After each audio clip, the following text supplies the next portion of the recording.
వ్యాధుల చికిత్స శిబిరం మరియు లేగదూడల ప్రదర్శన కార్యక్రమంలో పాల్గొన్న పలాస శాసనసభ్యులు గాతు పలాస నియోజకవర్గం మందస మండలంలో బిన్నాల మదనాపురం గ్రామంలో జిల్లా పశుగణాభివృద్ధి సంస్థ మరియు జిల్లా పశుసంవర్ధక శాఖ సంయుక్తంగా నిర్వహించినటువంటి గర్భకోశ వ్యాధుల చికిత్స శిబిరం మరియు లేగదూడల ప్రదర్శన కార్యక్రమానికి ముఖ్య అతిథులుగా హాజరైన పలాస శాసనసభ్యులు గౌతు శిరీష ఈ సందర్భంగా మాట్లాడుతూ పాడి రైతుల అభ్యున్నతికి కూటమి ప్రభుత్వం అత్యధిక ప్రాధాన్యత ఇస్తుంది అని ఈ నెల 19 నుండి 31వ తేదీ వరకు జరుగుతున్నటువంటి పశు ఆరోగ్య శిబిరాలను వినియోగించుకోవాలి అని సూచించారు.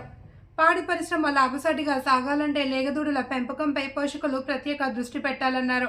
అనంతరం ప్రదర్శనకు తీసుకువచ్చినటువంటి దూడలను పరిశీలించి దూడల పెంపకదారులకు బహుమతులు ప్రదానం చేశారు. ఈ కార్యక్రమంలో వైద్య అధికారులు మరియు తెలుగుదేశం పార్టీ నియోజకవర్గ నాయకులు మందస మండల నాయకులు పాల్గొన్నారు. మన భారతదేశంలో పూర్వకాలం నుంచి ఒక వ్యక్తి యొక్క సంపదని పాడి పంటతో వచ్చేవారు. అంటే ఎంత పంట పొలాలు ఉన్నాయో అంత పశు సంపద ఉంటేనే ఆ వ్యక్తికి ఒక స్థాయి హోదా ఉండేది. కాలక్రమేణా పాడి పంట అనే మాటలు మర్చిపోయినా ఈరోజు ఎంత హైటెక్ టెక్నాలజీ వచ్చి ఏసీలో ఉంటున్నా, విమానాల్లో తిరుగుతున్నా, అంతరిక్షంలో వెళ్తున్నా, తెల్లారితే తినేది ఆ రైతు పండించిన అన్నమే, ఆ పశువుల నుంచి వచ్చిన పాలే మనం ఈరోజు వాడుతున్నాం. అయితే రైతే రాజు అని చెప్పడమే కాదు, ఈరోజు రైతుకి తన నిత్య జీవితంలో ఎంతగానో ఉపయోగపడే పశు సంపదను కూడా కాపాడుకోవడం ద్వారా రైతుకి మనం సహకారం అందించగలమని ఈరోజు కూటమి ప్రభుత్వంలో ఉదయం లెగిస్తే మనకి ఎన్నో రకాలుగా మనకి నిజంగా ఆలోచిస్తే మనం తాగుతున్న పాలు కానీ, పెరుగు కానీ, వెన్న కానీ, నెయ్యి కానీ పశువులు లేకపోతే ఉండవు. ఈరోజు పశువుల్ని కాపాడుకుంటూ వాళ్ళ వ్యవసాయానికే కాదు మన నిత్య అవసరాలకు కూడా పశువుల్ని కాపాడుకోవడం అన్నది మన బాధ్యత.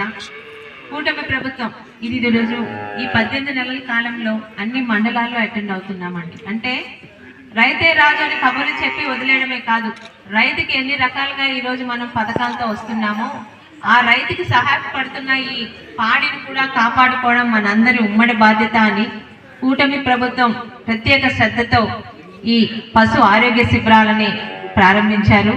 ముఖ్యంగా మనసు పెట్టి పని చేస్తున్నారు నిజంగా శాఖ వాళ్ళు, ముఖ్యంగా డాక్టర్ గారికి కానీ ఆయన టీంకి కానీ ఏదో గవర్నమెంట్ చెప్పేసింది కదా ఒక ప్రోగ్రామ్ ఎక్కడో చేసేసి మామ అనిపించేసి వెళ్ళిపోదాం, మా డ్యూటీ అయిపోతుంది అనుకోకుండా ఎక్కడున్నా ప్రతిసారి ఏదో ఒక మండలంలో నన్ను అటెండ్ అయ్యేలా చూసుకుని వాళ్ళు ఎంత ఓపికగా చెప్తున్నారో నిజంగా. అంటే ఇన్ని రకాలుగా పశువులు అంటే ఏదో ఉన్నాయని కాకుండా వాటికి తీసుకోవాల్సిన జాగ్రత్త, మన ఇంట్లో పసి పిల్లల్ని ఎలా కాపాడుకుంటామో మనకి తెలియకుండానే మన నిత్య జీవితంలో భాగంగా మనకి ఎన్నో రకాలుగా ఉపయోగపడుతున్న పశు సంపదను కూడా కాపాడాలని ఒక చిత్తశుద్ధితో ఈరోజు కూటమి ప్రభుత్వం ఈ కార్యక్రమాలు చేపట్టింది. మరి ఇంతకుముందు డాక్టర్ గారు కానీ, మాట్లాడిన పెద్దలు కానీ ఇక్కడ ఉన్న అధికారులు కానీ మీకు అన్ని రకాలుగా చెప్పారు.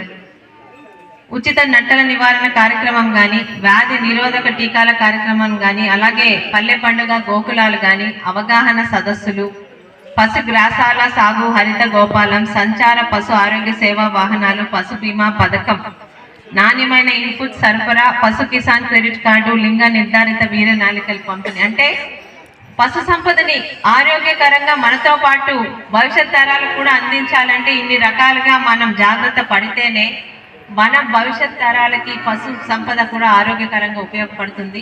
మరి ఆ కార్యక్రమాన్ని చిత్తశుద్ధితో ప్రభుత్వం చెప్పినట్టుగా నడిపిస్తున్న డిపార్ట్మెంట్ వారికి, అధికారులకు, ముఖ్యంగా ఈ కార్యక్రమం తాలూకా ముఖ్యోద్దేశం తెలుసుకొని ఇక్కడికి వచ్చిన గ్రామస్తులకు అందరికీ కూడా ఈ సందర్భంగా పేరు పేరున ధన్యవాదాలు తెలుపుకుంటూ, ఏ కార్యక్రమమైనా ప్రభుత్వం ఇస్తున్నదని కాదు, ఆ కార్యక్రమాన్ని మనం పూర్తిగా ఉపయోగించుకున్నప్పుడే ప్రభుత్వం ఇంత కష్టపడి అధికారులు కానీ వీటికి ఇన్ని రకాలుగా మందులు కానీ పంపించి మనకి పశువులకి సహాయకరంగా ఉండడం, మనం ఉపయోగించుకుంటేనే ఆ కార్యక్రమానికి ఒక సార్థకత ఏర్పడుతుంది.